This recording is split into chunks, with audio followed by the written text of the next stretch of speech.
Tim dari Kelurahan Kapal Kecamatan Mengui melakukan pengawasan terhadap usaha pemotongan ayam di lingkungan Tambak Sari dan Muncan. Dari hasil pengawasan dan sidak yang dilakukan, ternyata ada beberapa usaha yang membuang limbahnya di sungai. Alhasil, usaha tersebut pun diberikan peringatan. Lurah Kapal Inyoman Adi Setiawan membenarkan telah melakukan sidak ke belasan pengusaha pemotongan ayam. Hal ini menindaklanjuti temuan Dinas Lingkungan Hidup dan Kebersihan Badung. Dari sidak yang dilaksanakan kepada 13 usaha pemotongan ayam, terdapat 3 pelaku usaha yang melanggar.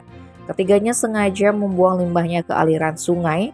Mendapati hal tersebut, pihaknya langsung memberikan peringatan. Adi Setiawan pun telah meminta agar pembuangan limbah tidak lagi dilakukan di sungai, melainkan harus dibuatkan terpisah seperti menggunakan septic tank. Lebih lanjut, ia menambahkan akan terus melakukan pengawasan terhadap 3 pelaku usaha tersebut. Jika ditemukan masih melakukan pelanggaran, maka akan diberikan tindakan. Tim Bali Express melaporkan.